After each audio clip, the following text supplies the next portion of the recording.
16 સોમવારની વાર્તા. 16 સોમવાર વ્રત કથા. શ્રી ગણેશાય નમઃ.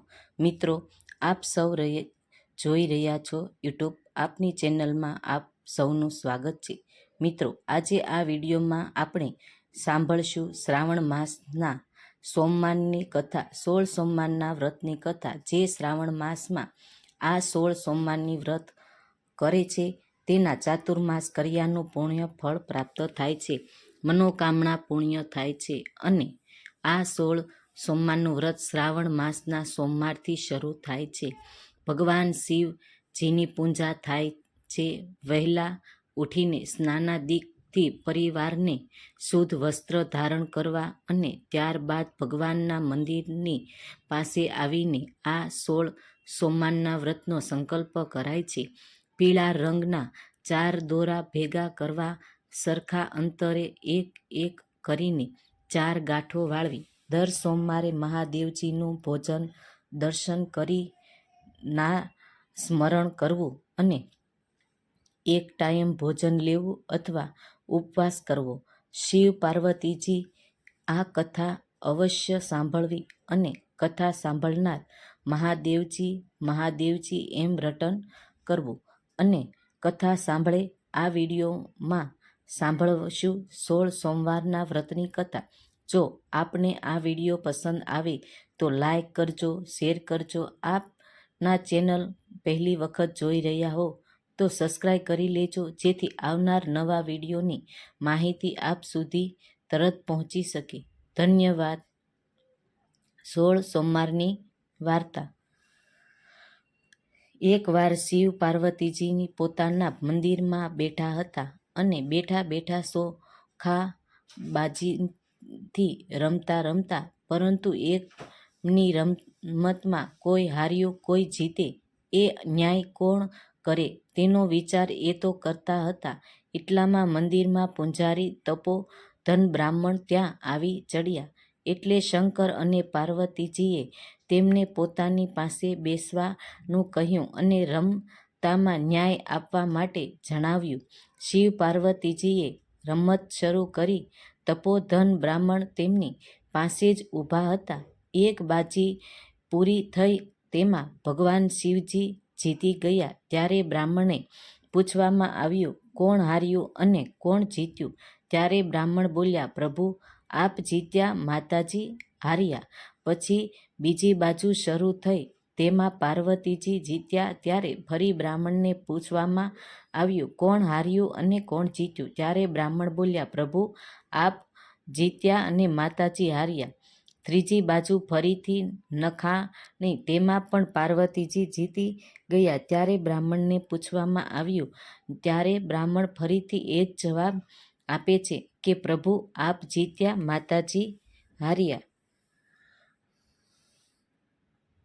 આ તપોધન બ્રાહ્મણ 2 વાર જૂઠું બોલ્યા. તેણે મહાદેવજીને રાજી કરવા માટે આમ કર્યું, પરંતુ પાર્વતીજીએ આ ન ગમ્યું.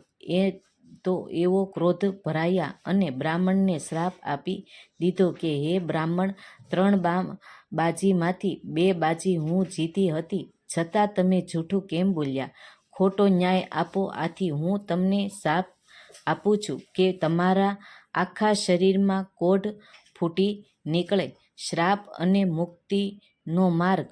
મા પાર્વતીજીનો શ્રાપ મળતા જ તપોધન બ્રાહ્મણે આખા શરીરમાં ક્રોધ ફૂટી નીકળ્યો. બ્રાહ્મણે પોતાની ભૂલ બદલ ખૂબ જ પસ્તાવો થયો. શાપમાંથી મુક્ત થવા માટે શિવ પાર્વતીજીને આજીજી કરવા વિનંતી કરી, ક્ષમા યાચના કરી. ત્યારે પાર્વતીજીએ કહ્યું, એકવાર જે મારા મુખમાંથી વચન કહ્યું તે સાચું જ પડે છે. શિવ પાર્વતીજી તો ત્યાંથી અંધ ધ્યાન થઈ ગયા. એટલે તપોધન બ્રાહ્મણ રોતા કળતા ત્યાંથી ચાલી નીકળ્યા. રસ્તામાં તેને એક મહાત્મા મળ્યા. તેમણે બ્રાહ્મણને રડવાનું કારણ પૂછ્યું. ત્યારે તપોધન બ્રાહ્મણે તે મહાત્માને પોતાના દુઃખની વાત કરી અને દુઃખમાંથી ઉગર માટે ઉપાય પૂછવાનું લાગ્યું. મહાત્માએ શિવજીની ખરા દિલથી તપસ્યા કરવાની સલાહ આપી. આથી બ્રાહ્મણદેવ હિમાલયમાં કૈલાસ પર્વત ઉપર શિવજીની તપસ્યા કરવા ચાલી નીકળ્યા. રસ્તામાં મળેલા જીવોની વ્યથા તે જ જતા હતા ત્યાં રસ્તામાં તેને એક બદામી રંગનો ઘોડો મળ્યો. ઘોડો ઘણો દુઃખી હતો. તેણે બ્રાહ્મણને પૂછ્યું, હે વિપતદેવ, તમે આમ રડતા રડતા ક્યાં જાઓ છો? ત્યારે બ્રાહ્મણે કહ્યું, મને મા પાર્વતીજીએ શાપ આપ્યો છે, તેનું નિવારણ કરવા જાઉં છું. ઘોડો બોલ્યો, ભાઈ, તમે મારું પણ એક કામ કરતા આવશો? બ્રાહ્મણે હા પાડી એટલે ઘોડો બોલ્યો, હું આટલો બધો રૂપાળો કદાવર છું, છતાં મારી ઉપર કોઈ સવારી કરતું નથી. મારા પાપનું નિવારણ પૂછતા આવજો ને. સારું કહીને બ્રાહ્મણ તો આગળ વધ્યા. આગળ જતા રડતા બ્રાહ્મણને એક સફેદ ગાય મળી. ગાયે બ્રાહ્મણને ઊભા રાખીને રડવાનું કારણ પૂછ્યું. ત્યારે બ્રાહ્મણે પોતાના દુઃખની વાત કરી એટલે ગાય બોલી, ભાઈ, હું પણ ઘણી દુઃખી છું. મારા આંચળ દૂધથી ફાટા કરે છે, પરંતુ મને કોઈ દોહનું નથી. મારા વાછરડા પણ મને ધાવતા નથી. માટે મારા પાપનું નિવારણ પૂછતા આવજો ને. સારું કહીને બ્રાહ્મણદેવ આગળ વધ્યા. થોડી જ દૂર ગયા ત્યાં રસ્તામાં એક ઘણાદાર આંબાનું ઝાડ જોયું. તે આંબો ખૂબ કેરીથી લૂમઝૂમ બાજેલો હતો અને બ્રાહ્મણ તે આંબાના ઝાડ નીચે થાક ખાવા બેઠા ત્યારે આંબાને વાચા ફૂટી. બ્રાહ્મણને કહ્યું, ભાઈ, તું દુઃખી લાગે છે. ત્યારે બ્રાહ્મણે આંબાને પોતાના દુઃખની વાત કરી. બ્રાહ્મણની વાત સાંભળીને આંબો બોલ્યો, ભાઈ, હું પણ દુઃખી છું. મારા ઝાડ ઉપર સરસ મજાની કેરીઓ આવે છે, પણ કોઈ તે ફળને ચાખતું પણ નથી. જો કોઈ ચાખે તો તે તરત મૃત્યુ પામે છે. માટે તમે મહેરબાની કરીને મારા પાપનું નિવારણ પણ પૂછતા આવજો ને. સારું કહીને બ્રાહ્મણ આગળ વધ્યા. આગળ જતા રસ્તામાં એક તળાવ આવ્યું. બ્રાહ્મણ ખૂબ જ તરસ્યા હતા. પાણી પીવા માટે તળાવમાં ઉતર્યા.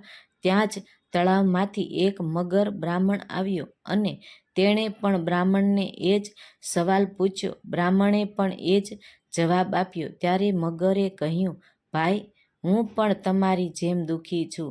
હું આ શીતળ જળમાં રહું છું, છતાં મારી શરીરમાં બળતરા જ થાય છે. તમે મારા દુઃખના નિવારણ પણ પૂછતા આવજો ને. સારું કહીને બ્રાહ્મણ આગળ વધ્યા.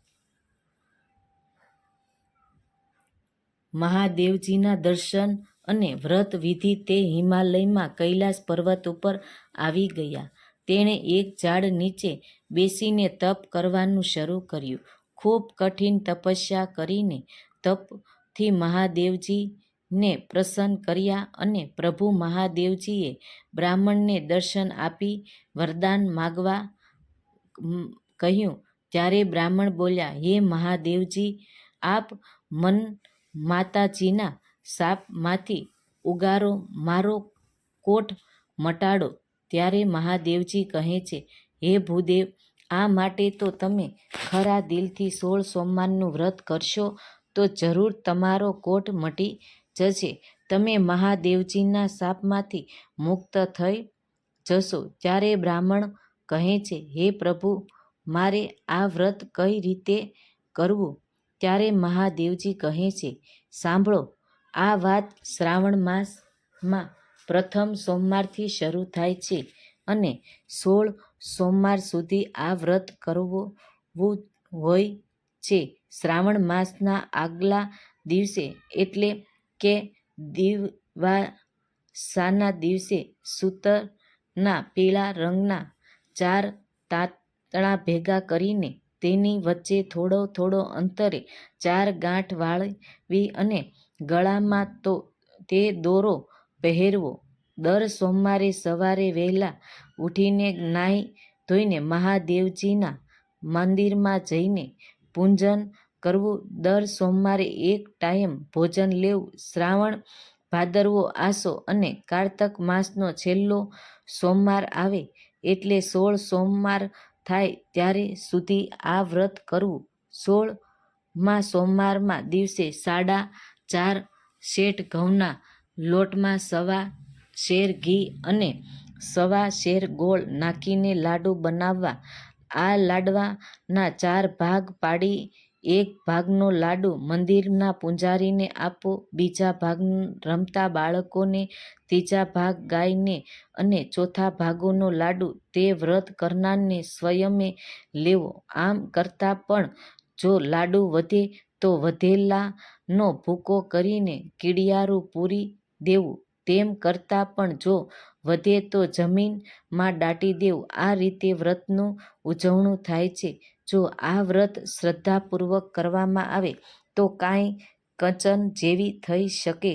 બધાના દુઃખનું નિવારણ. બ્રાહ્મણ ભગવાન શિવજીને પગે લાગ્યા પછી તેણે ઘોડાના પાપનું નિવારણ પૂછ્યું. ત્યારે ભગવાન મહાદેવજીએ કહ્યું કે ઘોડો આગળ જન્મમાં એક વાણિયો હતો અને તે તોલ માપવા ખોટા કાટલા રાખીને લોકોને છેતરતો. એના કારણે તેની આ દશા છે.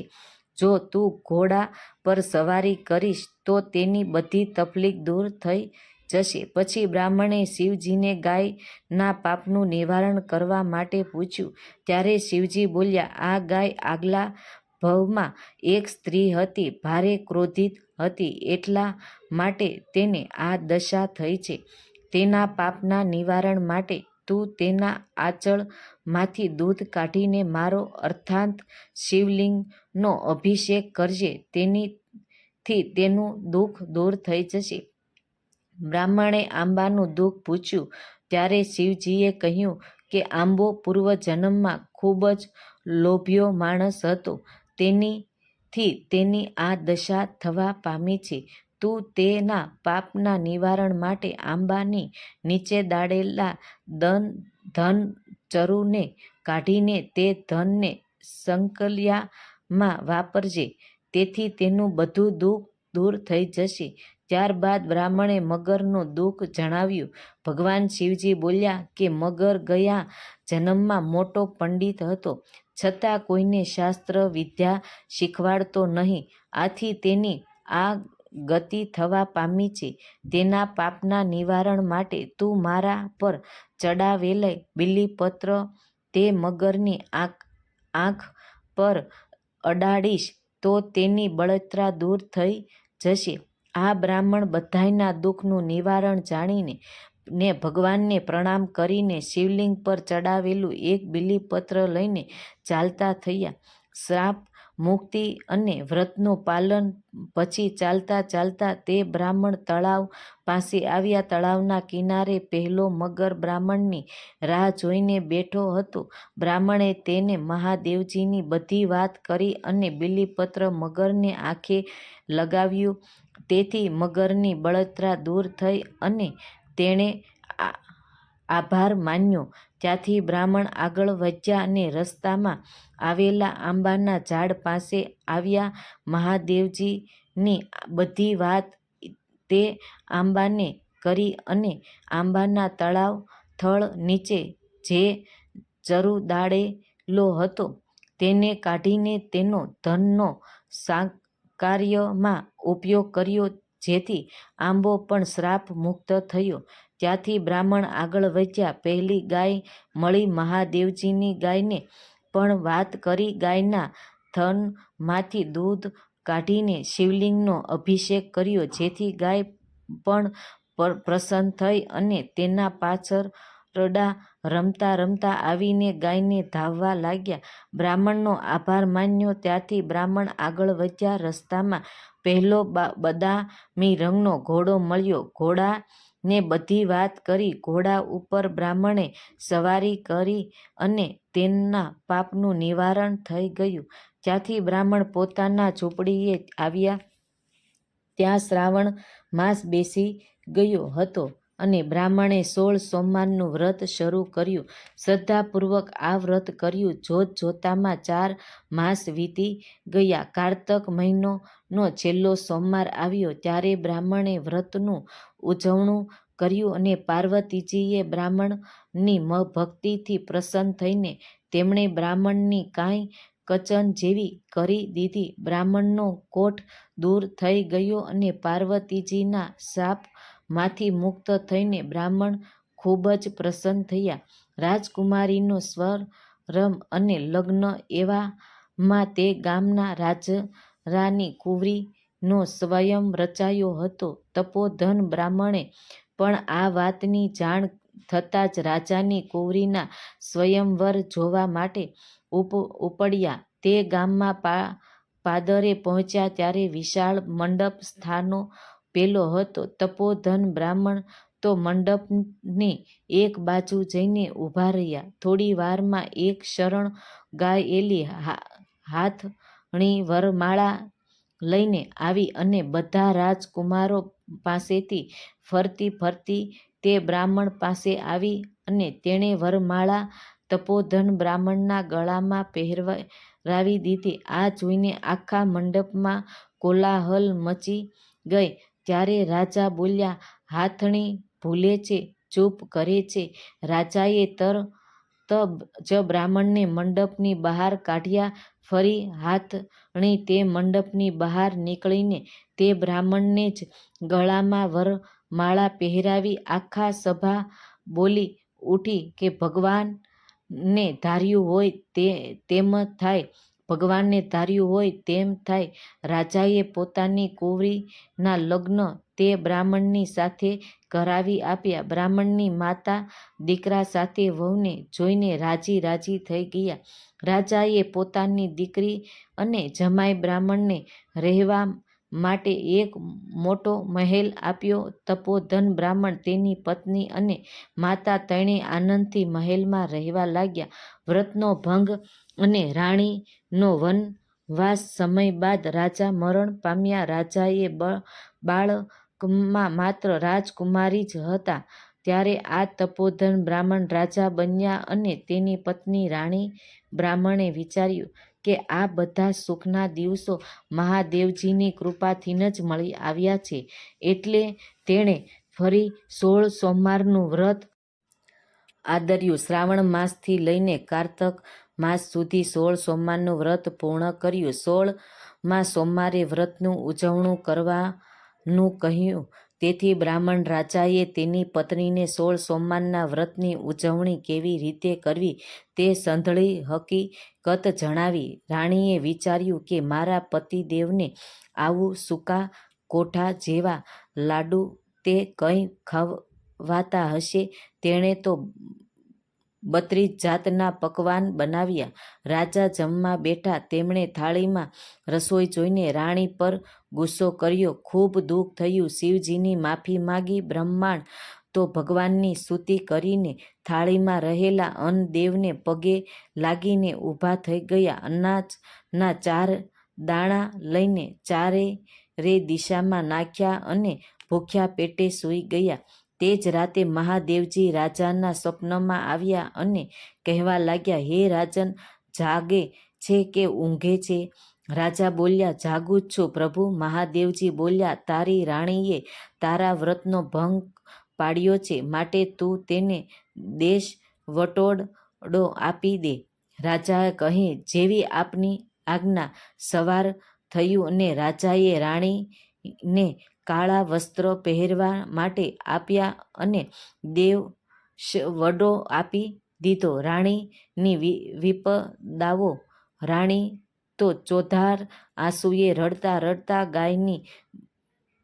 ગામની બહાર પહોંચ્યા અને એક ઘાંચણના ચોપડા પાસે આવ્યા અને ઘાંચણ પાસેથી તેણે પાણી માંગ્યું. રાણીએ પોતાનું દુઃખ સંભળાવ્યું અને તેમના ઘરમાં કોઈ કામ મળી રહે તે માટે વિનંતી કરી. ઘાંચણે રાણી ઉપર દયા કરીને તેમના ઘરમાં રાખી. ત્યાં ઘાંચણના તેલ ના કુંડા ઢળી પડ્યા અને ઘાંચી પણ માંદો પડી ગયો. ત્યારે ઘાંચીણે રાણીને કહ્યું કે તું અહીંથી ચાલી જા. જતા જતા રસ્તામાં એક ડોશીમા મળ્યા. ડોશીમા રેડિયો કાતતા હતા. રાણી પણ તેમની પાસે બેઠા અને પાણી પીવા માટે માંગ્યું. ડોશીમાએ તેમને પાણી આપ્યું ને રાણીએ ડોશીમાને પોતાના દુઃખની વાત કરી. ડોશીમાએ તેમને પોતાના ઘરમાં રાખ્યા અને પરંતુ વારંવાર તેનો સૂતરનો તાગ કતાવાને બદલે તૂટવા માંડ્યો. ડોશીમાએ રાણીને અપશુકનિયાળ ગણી અને કાઢી મૂકી. ત્યાંથી રાણી ચાલતા ચાલતા એક કૂવા પાસે આવી. પનિહારી પાસે પાણી માંગ્યું. પનિહારીએ જેવો ઘડો કૂવામાં ઉતાર્યો કે કૂવાનું બધું જ પાણી સુકાઈ ગયું, માટલું પણ ફૂટી ગયું. આથી પનિહારીએ પણ રાણીને અપશુકનિયાળ ગણાવી. રાણી ચાલતા ચાલતા એક માલણના ઘરે પહોંચી. પહોંચતાં જ માલણના બધા ફૂલ પણ સુકાઈ ગયા. ત્યાંથી પણ રાણી આગળ વધ્યા. સાધુ મહારાજનો આશ્રય અને વ્રતની ઉદ્રાસના. ચાલતા ચાલતા એક સાધુ મહારાજની ઝૂંપડી પાસે પહોંચ્યા. સાધુ મહારાજ ખૂબ જ દયાળુ હતા. તેમણે રાણીને આશરો આપ્યો ને રાણીને જમવા બેસાડ્યા. થાળીમાં ભોજન પીરસ્યું. થાળી રાણીને આપી કે ભોજનમાં જીવડા પડી ગયા. સાધુ મહારાજ બોલ્યા, દીકરી, પુસ્તક લાવો અને પોથી લાવો, ખડી લાવો, કલમ લાવો, તમારા ભાગ્યની રેખાઓ જોઉં. અને રાણી લેવા માટે ગયા. પુસ્તક પોથી જડતા નથી, ખડી ને કલમ જડતા નથી. લેવા જાય છે તો કાન ખજૂરા અને વીછી કરડવા આવે છે. ત્યારે સાધુ મહારાજ પોતે ઊભા થઈને પુસ્તક લઈને આવ્યા અને બાજુ પુસ્તક મહાદેવજીનું જોયું. સાધુ મહારાજ બોલ્યા, દીકરી, તે મહાદેવજીના વ્રતનું અપમાન કર્યું છે. તું મહાદેવજીની દોષિત છે, માટે 16 સોમવારનું વ્રત કર. ત્યારે રાણી બોલ્યા, મહારાજ, આ વ્રત કઈ રીતે કરવું તે મને કહો. સાધુ મહારાજે તે વ્રતની વિધિ સમજાવી અને રાણીએ શ્રાવણ માસ આવતા જ વ્રત શરૂ કર્યું. જોત જોતામાં તે વ્રત પણ પૂર્ણ થવા આવ્યું. ઉજવણું કર્યું. રાણીના વ્રતથી શિવજી પ્રસન્ન થયા. રાજા રાણીનું મિલન. અને બ્રાહ્મણ રાજાને શિવજીને સ્વપ્નમાં કહ્યું કે હે રાજન, જાગો છો કે ઊંઘો છો? રાજન કહે, જાગું જ છું પ્રભુ. ત્યારે મહાદેવજી કહે રાણીને ને કે દેશ વટોળ દિશો હતો તેને પાછી લાવો. રાજાએ કહ્યું, હવે ક્યાંથી લાવવું? ત્યારે મહાદેવજી કહે છે કે રાણી જે રસ્તે ગયા હતા તે રસ્તે જાઓ. વાટે જતાં ઘાચણનું ઘર આવ્યું. રાજાએ કહ્યું, બહેન, અહીંયા કોઈ રાજાની રાણી આવી હતી?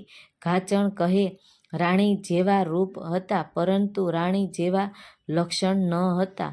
રાજા ત્યાંથી આગળ વધ્યા. ડોશીમાનું ઘર આવ્યું. ડોશીમાને પૂછ્યું છે ત્યારે ડોશીમા કહે છે, રાણી જેવા રૂપ હતા પરંતુ રાણી જેવા લક્ષણ નહોતા. રાજા આગળ ચાલ્યા. કૂવા પાસે પહેલા પનિહારી મળી. તેણે પણ એવો જ જવાબ આપ્યો. આગળ જતા રસ્તામાં માલણ આવી. તેણે પણ એવો જ જવાબ આપ્યો. રાજા ફરતા ફરતા પહેલા સાધુ મહારાજની ઝૂંપડી પાસે આવ્યા. કોઈ કડકો રોટલો આપે તો ખાઈ પીને પાછો જાવ. ત્યારે મહારાજ અંદરથી કહે છે, રાજા, આવો, અમારા ઝૂંપડીમાં બેસો. પતિ પત્ની એકબીજાને જુએ છે, રાજી થાય છે. અને રાણીએ સાધુ મહારાજની ઓળખાણ આપતા કહ્યું કે મહારાજ, આ મારા પતિદેવ છે. તેઓ મને તેડવા આવ્યા છે. હવે મને જવાની રજા આપો. ત્યારે સાધુ મહારાજે ફૂલનો દડો આપ્યો, ઘીનો દીવો આપ્યો અને કહ્યું, દીકરી, જો દીવો ઠરી જાય, ફૂલનો ઘડો કરમાઈ જાય તો જાણજે કે તારા પિતાને દુઃખ પડ્યું છે. પાછા ફરીથી વખતે ચમત્કારો. રાજા પાણી અડધી વાટે ગયા અને ત્યારે તો ઘીનો દીવો ઠરી ગયો, ફૂલનો ઘડો કરમાઈ ગયો. રાણી કહે, રાજા, વેલા પાછા વાળો, મારા પિતાને દુઃખ પડ્યું છે. રાજાએ વેલા પાછી વાળી. ઝૂંપડીમાં આવીને જોયું તો સાધુ મહારાજ માથું બાંધીને સૂઈ રહ્યા હતા. રાણીએ કહ્યું, બાપુ, તમને શું થયું છે? ત્યારે મહારાજ બોલ્યા, બેટા, મને કંઈ થયું નથી, હું તો ખાલી પારખું કરતો હતો. સાધુ મહારાજે ફરી વાર દીકરીને અમીનો કૃપો આપીને કહ્યું, જયા બળતા આવ્યા છો ત્યાં ઠારતા જજો. ત્યારથી રાજા રાણી માલણના ઘેરે આવ્યા. ફૂલો ફરી ઉગવા લાગ્યા. ત્યાંથી રાણી કૂવા કાંઠે પનિહાર પાસે આવ્યા. ફરી કૂવામાં પાણી સિંચાઈ ગયું. ડોશીમાના ઘરે પાસે આવ્યા. રેડિયાનો તાર ફરીથી એક સરખો સરસ રીતે કટાવા લાગ્યો. ત્યાંથી રાજા રાણી ઘાંચણના ઘર પાસે આવ્યા. બીમાર ઘાંચી સાજો થઈ ગયો. ડોશીમાના વાર્તા અને સુખી અંત. ત્યારથી રાજા રાણી પોતાના મહેલ પાછા ફર્યા.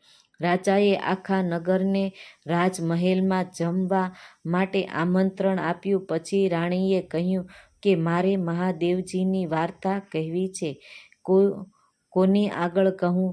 રાજાએ ગામમાં ઠંઠેરો પીટાવ્યો. એક ઘરમાં સાસુ વહુ ઝઘડાતા હતા. સાસુ ભૂખી હતી. રાજાએ તેમને તેડાવ્યા. ડોશીમા કહે, ભાઈ, હું તો કાને ભરે બહેરી છું, આંખે આંધળી છું અને પગે પણ અપંગ છું. કેવી રીતે આવું? ત્યારે રાજાએ તેમના માટે એક ગાડું મોકલ્યું અને રાજાએ કહ્યું, ડોશીમા, તમે વાર્તા સાંભળો તોય મહાદેવજી મહાદેવજી કહેજો. રાણી 16 સોમવારની વાર્તા કહેવા લાગ્યા. ડોશીમા સાંભળતા નહીં તોય મહાદેવજી મહાદેવજી બોલ્યા. મહાદેવજીની વાર્તા પૂરી થઈ અને ડોશીમાના બધા અંગો સાજા થઈ ગયા અને ડોશીમા તો રાજી રાજીને થઈ ગયા. રાજા રાણીનો આભાર માનવા લાગ્યા. ત્યારે રાજા રાણી કહે છે કે આ બધો મહાદેવજીનો પ્રતાપ છે. ડોશીમા તો ચાલતા ચાલતા ઘેરે પહોંચ્યા. દીકરા અને વહુને આશ્ચર્ય થયું. તેમણે ડોશીમાને કહ્યું, આ કેવો ચમત્કાર છે? ત્યારે ડોશીમાએ કહ્યું, મને મહાદેવજીની વાર્તા સાંભળતા આવા ફળ મળ્યા છે, તો આ વાર્તા કરનારને કેવા ફળ મળશે? પછી તો ડોશીમાએ તેના દીકરા વહુને પણ 16 સોમવારનું વ્રત કરવા માટે જણાવ્યું.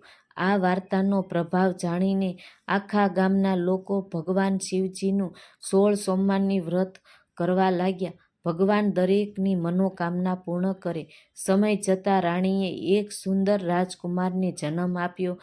આ કુંવર યુવાન થયો અને બ્રાહ્મણ રાજા રાણી ઘરડા થયા ને તે પોતાના કુંવરને રાજગાદી સોંપીને મહાદેવજીની ભક્તિ કરવા માટે વનમાં ગયા. રાજકુમાર પણ માતા પિતાની માફક 16 સોમવારનું વ્રત કરવા લાગ્યા અને સુખી સપન થયા. અને હે મહાદેવજી, તમે જેવા રાજા રાણીને ફળ્યા તેવા તમારા આ વ્રત કરનારને તથા કહેનારને, કથા સાંભળનારને સૌ ફળજો. બોલો ભગવાન મહાદેવ શક્તિપતિની જય. તો મિત્રો, આપણે સાંભળીએ 16 સોમવારની વ્રત કથા. મને આશા છે કે આપણે આ વિડીયોને જરૂર પસંદ આવ્યો હશે. ઓમ તત્પુરુષાય મહાદેવાય ધીપતિ તન્નો રુદ્ર પ્રચોદયાત્. બોલો શક્તિપતિ ભગવાન મહાદેવજીની જય. મિત્રો, મને સાંભળવા માટે ધન્યવાદ. આપ સૌને મારા જય શ્રી કૃષ્ણ.